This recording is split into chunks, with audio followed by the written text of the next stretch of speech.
Today we're at the VFW Pinball Museum in Ann Arbor, Michigan, and we're talking about the 1968 Williams Space Pilot. Now, this particular game, I've owned this game 3 times, and this one was my best buy as far as it goes from a financial point of view. It was $25. Man, that was cheap. But anyways, game came out in 68. It was not the first helicopter game, but it was probably like the second one. I think Helicopter Trainer came out first. But maybe the reason why this thing was $25 is because the cabinet's repainted. I mean, it's in the same style, but it's just really poorly done. There were several other helicopter games, like Whirlybird comes to mind. People like that game.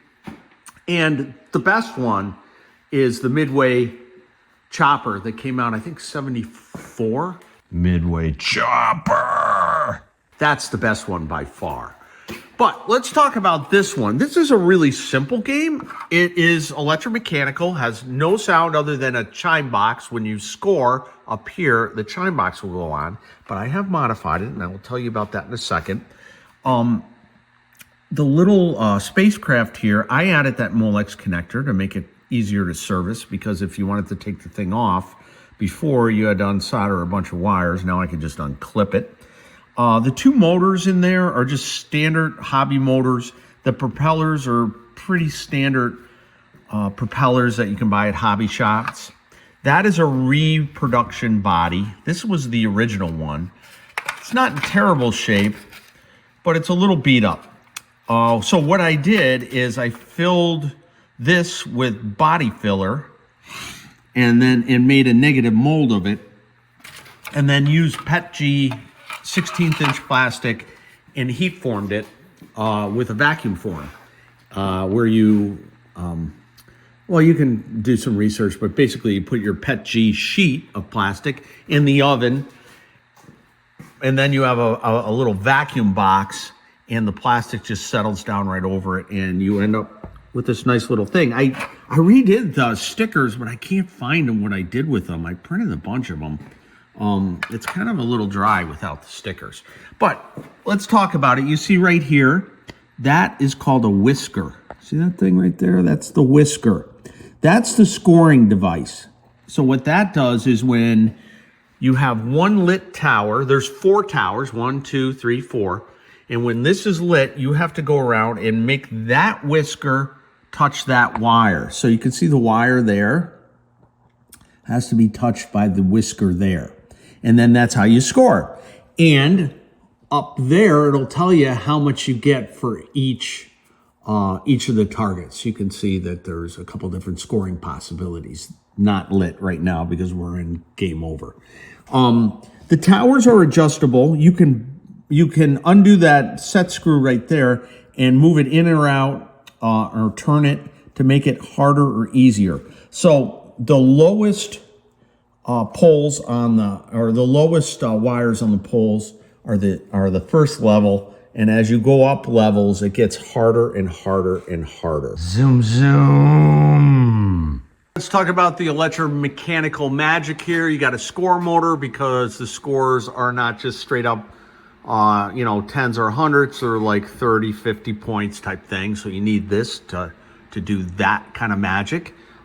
You've got the target step up, step down. This determines which one of these targets is coming up. You can see it's got a unit there, and it is a resettable. So it's got an advance and a reset. So at the beginning of the game, you kind of always start with the same configuration. It's linear. It's a very linear game. Score reels, obviously. Then you've got some relays. You've got your coin, your start, reset, and over here is your hit relay.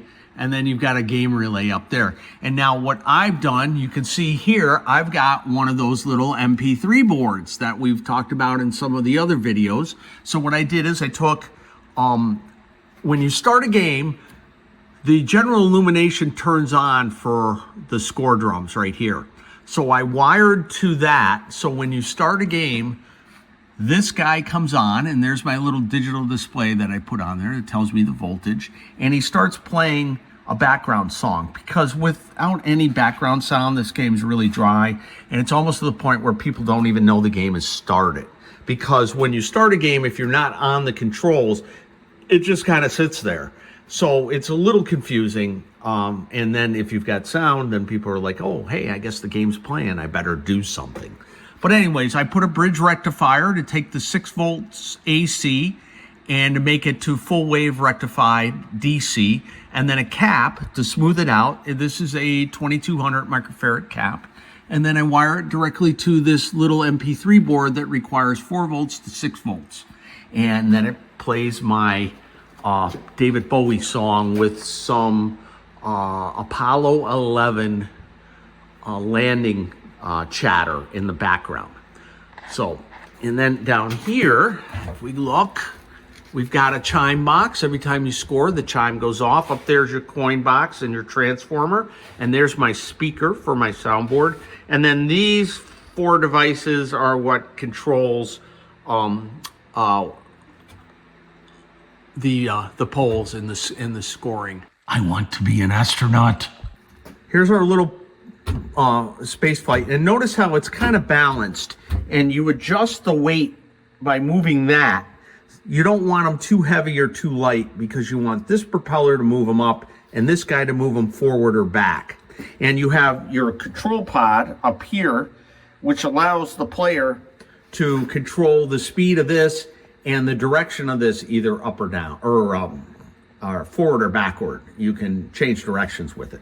But here's your whisker, and you see how my whisker comes around and it hits that bar, okay? But as it gets up, let's see if I can turn this. See up here, I can just barely, the whisker just barely touches it. And then on this one, it's same thing, a little less whisker. And then on the last bar, it's really hard. Look, just barely whisker touches it. So that's the whole point behind the game, is that you have these 4 different levels, and every one has a slightly different configuration, and the bends of these wires matter too. Like when they're like this, they're super easy. But when they're like this, the vertical part, they're super hard. Because when it's like this, you can get this coming, just, hovering here and coming up and hitting the whisker, or you can fly by like this. But as some of these other ones, like in the higher levels, you can't come up and get this. Well, I mean, I guess you could, but you'd have to be really accurate. So you really got to hover and fly past it on the 2 upper levels. So the big exception in this game of things to keep running are the 2 control boards. And these are the things that actually cause the most trouble. Usually you have to replace the capacitors on them and some other little parts, but for the most part, I think this one's been running well. Of the other 2 space pilots I've had to monkey with these timing boards and speed boards to get them to work properly.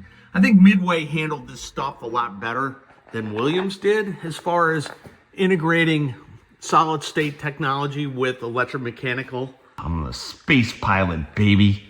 Let's fire this up and play a game. I have triggered my start button to be the coin return, because you can see that there was no physical start button. There's no replay button on here. I also put a note on here. You find people just fly that thing around at full speed, and what happens is it breaks the whisker, and you really don't want that to happen. Start a game. And there is my Bowie song playing. And then I'm going to come around here just real slow and hopefully hit this. God, I'm doing terrible. Usually you can just kind of float around. There we go. And now I move to the next one, the back one. And I'm going to try and move a little. I'm just going to try and hover it. Oh, too much. Go backwards. And then I can just drop down on it. And probably do this one similar. See there, I did a raise. Now, oops, let's go backwards. Or forwards, whatever. You can fly both directions, obviously. See if I can get this one. Oh, I just missed it. Man. See, it's tricky. You really gotta get used to it. It really takes a lot of skill. And the problem is that people will just do this. They'll just blow around like this, and that's what you really don't want to do. It really just screws everything.